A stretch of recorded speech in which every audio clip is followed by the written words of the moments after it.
Hello there, my favorite idiot. Took you long enough, old cat. Now, where did this sudden development of wit emerge from? Have you really taken to meditating on your past actions and reflecting on your failure, as I suggested? What? No, I just called you that because you call my most honorable father that all the time. I'm not sure what it means, but it must be a title of great prestige. I call him Old Man because he is ancient, older than all of our society combined.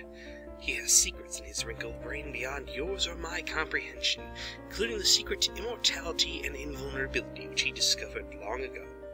You sure like to exonerate him behind his back.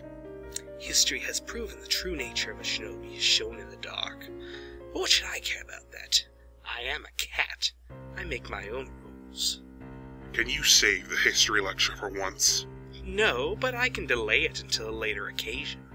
Boo. I have a plan to explain. I am trying to help you, so don't complain. I can and will. Yes, but what is your true reason in doing so? Well, Don't answer that, I already know. You interrupt me and ignore your lectures because you think I am trying to change you, and you are content with yourself as is. Isn't that obvious? I mean, I'm not a total failure. I'm an honorable hero sent out on a secret mission. They're going to write legends about me. And one or two tiny screw-ups or grind disarming in front of a tirade of his spectators won't even make it into the footnotes. That is just denial, because you refuse to ever face your problems directly. It's one of your many flaws. Many? Your most pressing at the moment, however, is your unwillingness to think through your actions. I will not always be along to fish you out of the deep endless pits your father wishes to throw you down. My father cares about me. Every action he takes is in my best interest. It's like you said, I'm on this exile to reflect and get smarter. You can't always charge ahead and trust blindly. You need to act upon your will. That's what I've been doing. No, you choose your father's will. React based upon his orders, or choose not to think and act on instinct. You're always being led around by your nose through honor or fate or whatever. When really, the one absolutely in charge of your reality should be you. It's the only way you'll ever unlock your true power. What true power? The power that every being possesses when they are actually competent at what they're doing. The power to actually get things done, instead of crumpling into a little ball and giving up. Can we talk about something else, like why you're even here? The point of my visitation is thus. With my infinite knowledge of Cybernilian history, something that only a smooth, sociopathic man like myself who has served your father for eons would be capable of. Blah blah, huge braggart! I have stolen from under your father's nose an ancient treasure. You see this little trinket here?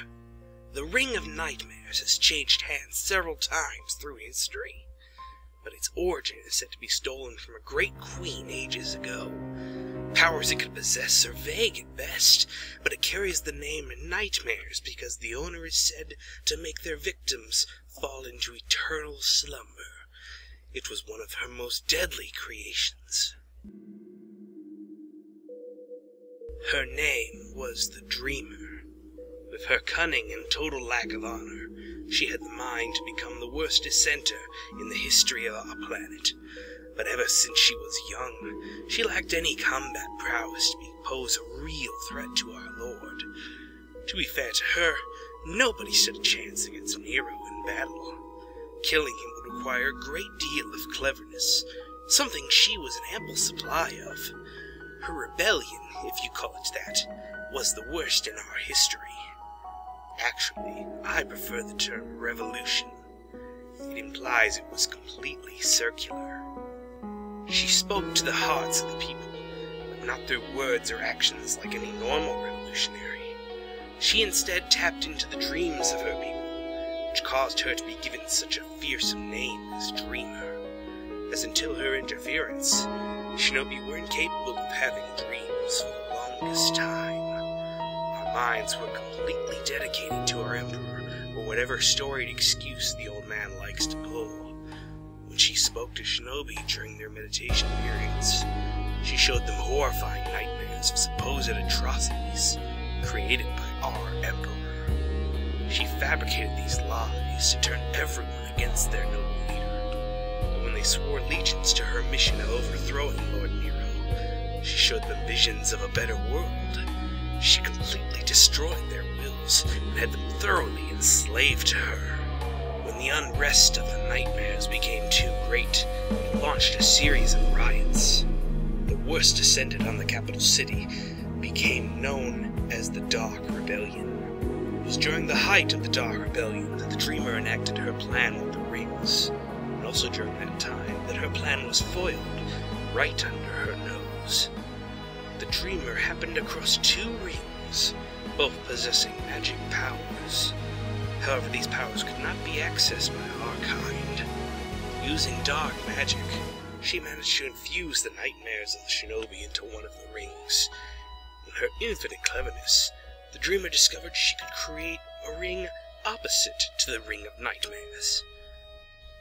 This ring had the opposite effect, and would keep you awake forever, as well as provide you with immortality, unless, of course, you were killed. In the end, she had created 2 rings, one of eternal wakefulness and one of eternal sleep.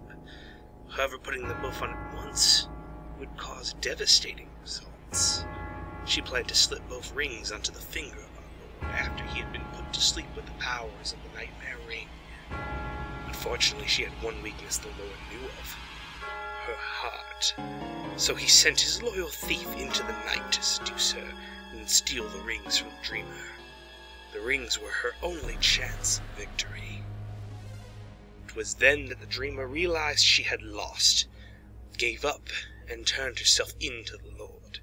He promised her anything her heart desired if she would use her powers for constructive good, and not the chaos she preferred to cause.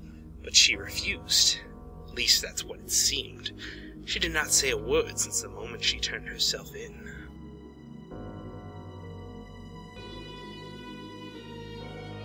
She was justly hung as a punishment, leaving only her precious rings behind as a testament to her wickedness.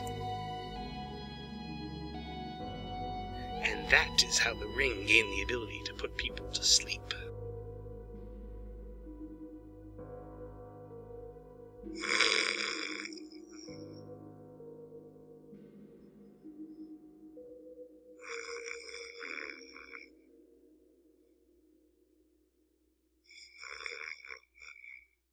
Hades.